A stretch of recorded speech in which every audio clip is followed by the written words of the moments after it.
একটা ভাই আমার মারা গেছে, আমরা কতটুকু কষ্ট লাগে, আমরা আঘাত লাগে, আমরা বাইকের থেকে আপনার কাছ থেকে সরে গেছে এই বেতন শুনে আজকে যদি এই বেতনটা দিতে এই বাড়িতে মাইনি ওই টাকাটা ফোন করে না, ওই টাকাটা ফোন করে না, এই তার মৃত্যু হয় না, এই টাকাটা আইনার কারণে ফোন করার কারণে তার মৃত্যু হয়েছে। এই যে এই ট্যাঙ্কিটা ভাঙিয়া পড়ছে এই বেতন শুনে। যে মারা গেছে তার নামটা কি? তার নাম হইল কি সুমন।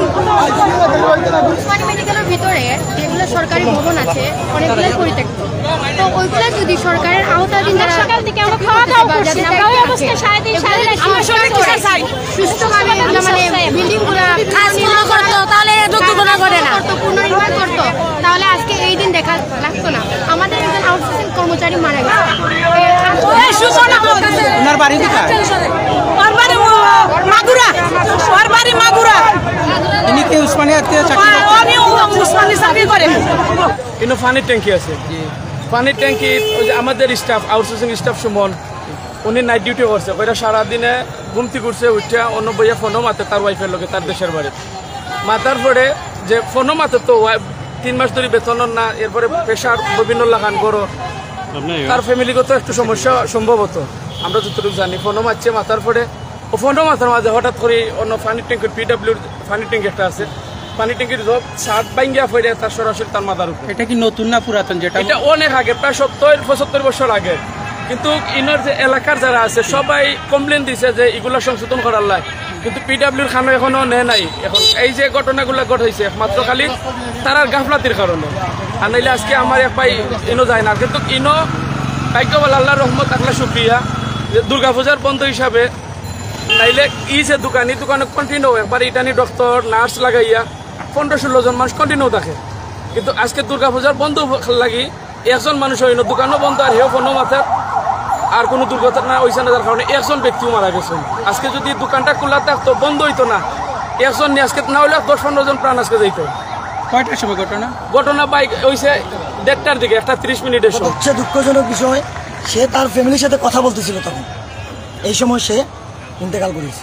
আজকে আমার সহকর্মী বা সহযোদ্ধা ভাই মারা গেছেন একমাত্র গণভ্যুত্ব পিডাব্লিউর অবহেলার কারণে। আজকে প্রায় 1 থেকে 1.5 বছর ধরে আমি যতটুকু জানছি বা জানার চেষ্টা করছি যে তারা যদি চাইতো এটা 1-1.5 বছরের ঠিক হইল না, তাদেরকে বারবার চিঠি নোটিশ দেওয়া হয়েছে এই ট্যাঙ্কি মেরামত করার লাগে, কিন্তু তারা এটা অবহেলার মাধ্যমে নিচ্ছে, তারা এটা আমলে নেয় নাই। এই জন্য আমলে না নেওয়ার কারণে আজকে আমার সহযোদ্ধা ভাই বা সহকর্মী ভাই এখানে একটু রেস্ট নেওয়ার দিয়েছেন, সারা ভাই ডিউটি করার পরে সে একটু রেস্ট নেওয়ার জন্য এখানে বসছিল, কিন্তু রেস্ট নেওয়ার জন্য বৈশা সারা জীবনের জন্য পরপারে চলে গেছে। আজকে তার ফ্যামিলি আছে, এই মানুষগুলোর অবহেলা কাজের অবহেলার কারণে আজকে যে মারা গেল সুমন আহমেদ ভাই তার ফ্যামিলি খেয়ে দেখবো ভাই। আমরা যে অবহেলিত আউটসোর্সিং কর্মী, আজকে যদি সরকারি স্টাফ হইতো বা ডক্টর ইন্টার্নশিপ হইতো এত সময়ে এটার সমাধান হয়ে যেত, প্রশাসন আসতো, সব আসতো, কারণ তারা উদ্যোতন কর্মকর্তা বা কর্মচারী হিসেবে কাজ করে। আমরা সাধারণ আউটসোর্সিং জনবল হিসেবে আমাদেরকে কেউ গুরুত্ব দেয় না, আমাদেরকে গুরুত্ব না দেওয়ার কারণে আজকে 6 থেকে 7 ঘন্টা হয়ে গেল, এখন পর্যন্ত তারা আইল না। তারা যদি আইয়া এখন পর্যন্ত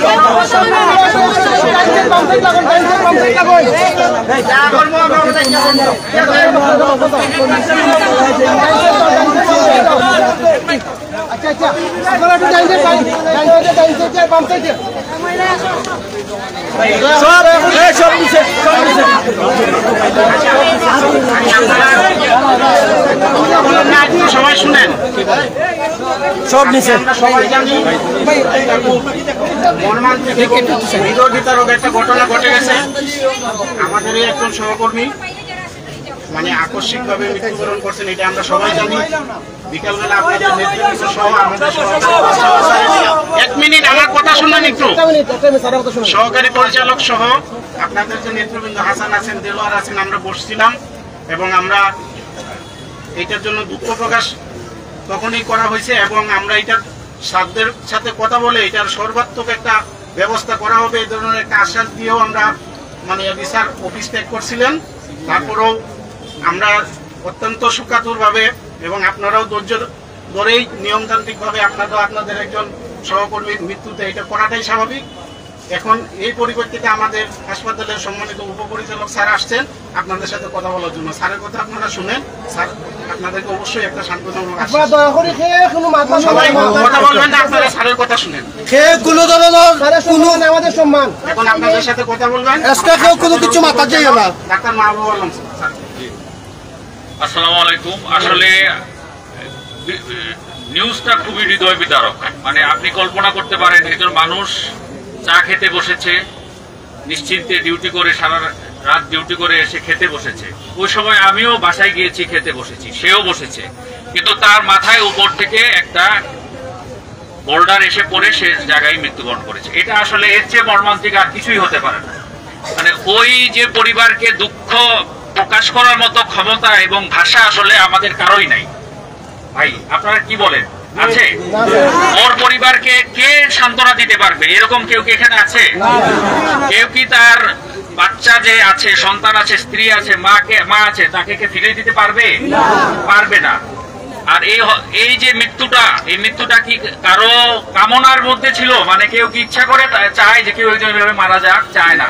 কিন্তু প্রশ্ন হলো যে ওইখানে কলেজের ভিতরে, আমাদের এটা হাসপাতালের সীমার বাইরে, কিন্তু কলেজে একটা অনেক পুরানো স্থাপনা আছে, ওর নিচে একটা ক্যান্টিন, ওখানে একজন মানুষ বসেছে। তাহলে আমরা জানতে চাই যে এই জিনিসটা আসলে হওয়া উচিত হয় নাই। ওখানে দোকানটাও থাকা উচিত হয় নাই এবং ওই যে স্থাপনাটাও থাকা উচিত হয় নাই। তো আমি আপনাদেরকে আশ্বস্ত করতে চাই, আমাদের যে হাসপাতাল প্রশাসন, যদিও আমাদের স্টাফ, আমি মনে করি আউটসোর্সিং যে স্টাফ যে মারা গেছে সে আমারই ভাই, আমাদেরই ভাই, সবারই ভাই, এবং যদিও সে অস্থায়ী কর্মচারী, সে আমাদের স্টাফ হিসাবে আমি মনে করি, ওকে আমরা আলাদা কিছু মনে করি না। এবং তার এই মৃত্যুটা আমরা সম্পূর্ণরূপে আমরা তদন্ত করব এবং এর জন্য দোষী যদি কেউ থাকে সেই জন্য আমরা ব্যবস্থা গ্রহণ করব। আমাদের হাসপাতাল থেকে সকল সহযোগিতা আপনারা পাবেন। পরিচালক মহোদয় উনি আশেপাশে আছেন, প্রয়োজনে উনি শারীরিক অসুস্থ, ওনার চিকনগুনিয়া হয়েছে, এই জন্য উনি আমাকে অনুরোধ করেছেন যাতে আমি আসি। তো আগামীকাল সকালে স্যার সরাসরি আপনাদের সাথে কথা বলবেন এবং যা যা লাগে সকল ব্যবস্থা উনি গ্রহণ করবেন ইনশাল্লাহ। এবং আমি এটুকু আপনাকে আশ্বস্ত করতে পারি যে আমরা আমাদের করণীয় যা যা আছে সবই আমরা ইনশাল্লাহ করব এবং তার যে পরিবারে যে আছে তাদের সাথে আমরা যোগাযোগ করব এবং তার যে যা কিছু করণীয় আমরা করব। এবং ইনশাল্লাহ এই ধরনের ঘটনা আমরা চাই না। আমরা চাই যে ওই স্থাপনাটা অচিরেই ভেঙে ফেলা হোক। এটা কারা তৈরি করেছে এবং কারা মেনটেন করে, এটা আসলে আমাদের হাসপাতালের সীমার বাইরে, কিন্তু আমাদের কর্মচারী তো আমাদের, ঠিক না? সে যেখানেই মারা যাক সেটা আমাদেরই কর্মচারী, সেজন্য আমরা তার দায়িত্ব নিলাম এবং ইনশাল্লাহ আমরা যা করণীয় তা আমরা ইনশাল্লাহ করব। আর আপনাদের মধ্যে ওনার যে পরিবারে যারা আছেন, ওনার যে নিকটাত্মীয় আছেন, ওনাদের আমরা চেষ্টা করেছি আমরা যোগাযোগ করার জন্য এবং যা প্রয়োজনীয় আপনারা করবেন। এবং আগামীকাল অফিস আওয়ারে আমরা আরো ওনার জন্য যা করণীয় কি কি করা যায় সেটা আমরা সবকিছু নিয়ে বিস্তারিত বসবো এবং আমরা আশা করছি আপনারা নিশ্চিত এটা সুবিচার পাবেন এবং একটা প্রয়োজনীয় যা করার আমরা করবো ইনশাল্লাহ।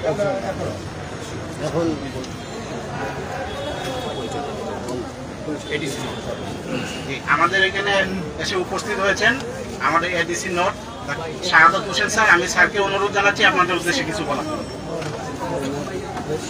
আসসালামু আলাইকুম। আপনাদেরকে আমি সহকর্মী বলি, প্রিয় সহকর্মী, যেহেতু আপনারা মানবতার সেবায় আছেন, আপনাদের প্রতি স্বভাবতভাবেই আমাদের একটা তৎপরতায় কাজ করে। আজকে যে ঘটনাটা ঘটেছে মর্মান্তিক ঘটনা, হাসপাতালে ডেপুটি ডক্টর মহোদয় এখানে আছেন, ডক্টর মাহবুল হক, উনি আপনাদেরকে আশ্বস্ত করেছেন আগামীকাল সকালে হাসপাতালের পরিচালক মহোদয়ের সাথে ওনারা বসবেন। আপনাদের যারা নেতৃবৃন্দ আছেন, ওনার পরিবারের সদস্য যদি এখানে কেউ থেকে থাকেন, উনি সহ তাকে একটু বসে আমার মনে হয় এটা সেটেল ডাউন করে ফেলেন, এটা ভালো সমাধানে আমরা বসতে পারবো। আর যে স্থাপনাটা এখানে আছে, আমার মনে হয় মেয়াদ উত্তীর্ণ হয়ে গেছে, সেই স্থাপনাটা কি করা যায়, রেনোভেট করা যায় না এটা ধ্বংস করতে হবে, সে ব্যাপারে প্রয়োজনীয় ব্যবস্থা গ্রহণ পিডব্লিউডি বা যে প্রতিষ্ঠানের কাছে ইয়া করা দরকার সেটা হাসপাতাল কর্তৃপক্ষের মাধ্যমে আমরা যথাযথ ব্যবস্থা নেওয়ার জন্য আমরা সেটা করবো। তো আপনাদের প্রতি সুশৃঙ্খলভাবে আপনারা এই মানে এখন যে ইয়াটা আছে সেটা শেষ করবেন এখানে। আর আপনারা তো জানেন এখানে বিভিন্ন দেশের দূর দূরান্ত থেকে এবং আশেপাশের ডিস্ট্রিক্ট থেকে এখানে সেবা নিতে আসেন। এই যে রাস্তাটা যদি অবরোধ করেন সবারই কষ্ট হবে, না উনি যিনি মারা গেছেন নিঃসন্দেহে উনি মানে মানুষের সেবার জন্যই তো এখানে আসেন। তো এখানে যারা সেবা নিতে আসেন আপনারা তাদেরকে সেবা করেন, যদি দয়া করে আর ইয়াটাও রাস্তাটা অবরোধ করবেন না। এখানে যারা সেবা নিতে আসেন সেবা প্রত্যাশীরা সেই প্রত্যাশাটাই করে, আমরাও সেটাই চাই। আমরা আপনাদের দাবি দেওয়ার ব্যাপারে একদম সম্পূর্ণরূপে একমত। আগামীকাল মধ্যে ইনশাআল্লাহ এটা সেটেল হয়ে যাবে সে সকলকে ধন্যবাদ। আমি হাসানকে আপনাদের পক্ষ থেকে অনুরোধ জানাই যে হাসান কিছু বলো। হ্যাঁ, আমরা প্রশাসনিকভাবে স্যারের আশ্বাস দিচ্ছেন, আর সামাজিকভাবে আমরা যেহেতু মানুষ হিসেবে আমাদের কিছু করণীয় থাকে, সামাজিকভাবে যেটা করার আপনাদের নেতৃবৃন্দের সাথে বসে আমরা করব। আর প্রশাসনিক আশ্বাস তো স্যারের মুখ থেকে শুনলেন, প্রশাসনিকভাবে সবকিছু দেখা হবে। হাসান তুমি বলো। আসসালামু আলাইকুম। বাংলাদেশ আউটসোর্সিং কর্মচারী ঐক্য পরিষদ Sylhet M A G Islami medical college শাখার সভাপতি আমি এম এস হাসান বলছি। তো আমাদের পরিচালক ডিডি মহাদয় স্যার যে কথাটা বলছেন, যে আশ্বাসটুকু আমাদেরকে দিয়েছেন, আমরা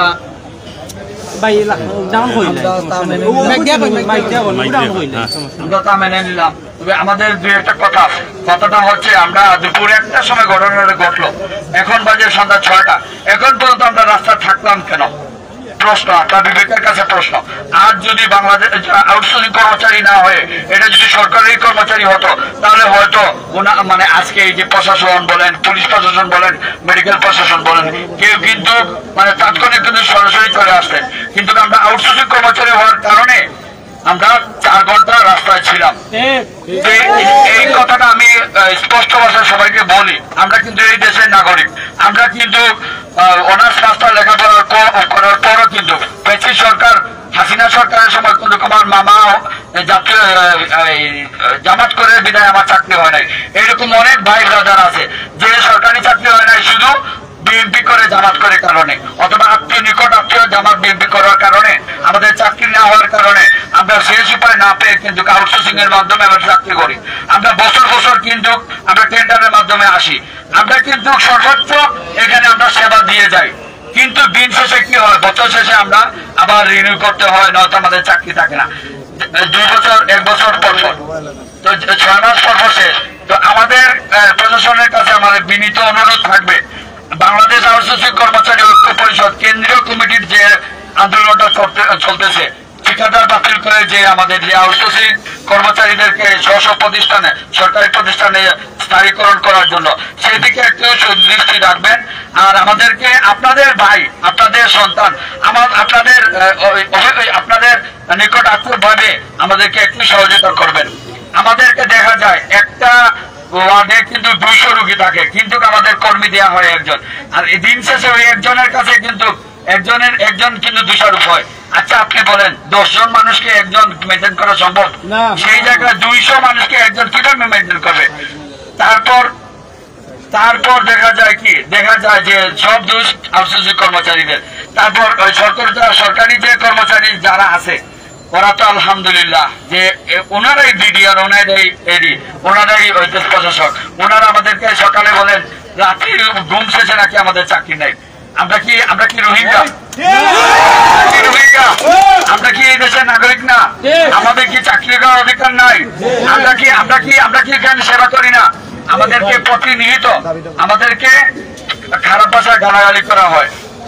সর্দার জমাদার যারা আছে, অনেক কিছু আছে ভালো, কিন্তু বেশিরভাগই খারাপ, বেশিরভাগই আমাদের সাথে দুর্ব্যবহার করে, আমাদেরকে মানুষই মনে করে না।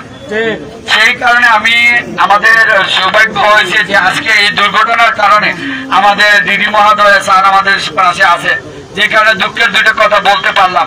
তো দিদি মহোদয় স্যারের কাছে আমার বিনীত অনুরোধ থাকবে যে আপনারা আমাদেরকে একটু সন্তানের চোখে দেখবেন, ভাইয়ের চোখে দেখবেন, একটা নিকট আত্মীয় দেখবেন। আমরা কিন্তু এই দেশেরই নাগরিক। আমরা দেখা যায়, আচ্ছা আপনারা তো বলেছেন বেতন পান না। যাই হোক, আমরা 3 মাস যাবত বেতন পাই না, 3 মাস 10 দিনের বেতন আমরা পাই না, 3 মাস 10 দিন। লোকবল যে কম, 200 জনের কাজ 3 জনে করেন, লোকবল বাড়ানো প্রয়োজন। এটা তো তারা দায়িত্বশীল যারা রয়েছে তারাই তো করবে নাকি? লোকবলের ব্যাপারটা বলেন। হ্যাঁ, এই দ্রব্যমূল্যের উগ্রগতি যে এর মধ্যে আমাদের বেতন নাই, আমাদের কোনো কিছু নাই, এর মধ্যে রাত্রি ঘুমাইলে নাকি সকালে আমাদের চাকরি নাই। আসলে ভাই আমরা কি রোহিঙ্গা? আমার বারবার একটা কথাই মনে হয়। তো আমি ডিডি মহোদয় স্যারের কাছে এই কথা বলবো, আজ যে ঘটনাটা ঘটছে এটা কিন্তু দুর্ঘটনা বললেও হবে না, কারণ এই জায়গা, এই যে স্থাপনা, এই উসমানী মেডিকেল, আমার বাসা কিন্তু কাজলসা, এই উসমানী মেডিকেল স্থাপন হওয়ার সাথে সাথে কিন্তু এই ট্যাঙ্কিটা কিন্তু হয়েছে স্যার। এই ট্যাঙ্কিটা কিন্তু একদম পুরাতন, সবার আগে কিন্তু এই ট্যাঙ্কিটা হয়েছে। কিন্তু এই এলাকার মুরব্বীরা বলেন অথবা সামাজিক সংগঠনের লোকেরা বলেন, সবাই কিন্তু বারবার নোটিস করছে যে পিডব্লিউডি কে এটা ইয়া করার জন্য, কিন্তু ওনারা কিন্তু কোনো আমলে নেয় নাই। আজকে একটা দুর্ঘটনা ঘটার কারণে কিন্তু আমরা সবাই কিন্তু জড়িত হয়েছি, আপনারা কিন্তু আসছেন। আমার কাছে মনে হয় এই স্থাপনাটা ভেঙে ফেলা উচিত এবং আগামীকালকে আপনারা বসবেন, আমরা আপনাদের সাথে থাকবো। গণপূর্তক বলেন, পিডব্লিউডি বলেন, মেডিকেল প্রশাসন বলেন, আপনারা সবাই একসাথে বসে আপনারা একটা সিদ্ধান্ত নেবেন। আর ওই জায়গাটা এক্সিডেন্ট করে দেওয়া হোক, এখানে যে ক্যান্টিন গুলো আছে এগুলো বছরে ভেঙে ফেলা হোক। কারণ এখানে যদি আজকে যদি সরকারি বন্ধ থাকতো না, এই যে পূজার ছুটিতে কিন্তু আমাদের ছাত্রছাত্রী ভাইরা কি ভাই বোনেরা কিন্তু বাড়িতে চলে গেছে, কিন্তু ওইটা যদি খোলা থাকতো ওনারা কিন্তু প্রায় সময় এখানে বসে গল্প করে, চা খায়, আড্ডা দেয়। আপনাদের সুদৃষ্টি কামনা করছি। ধন্যবাদ সবাইকে। আসসালামু আলাইকুম। দুনিয়ার মজবুত।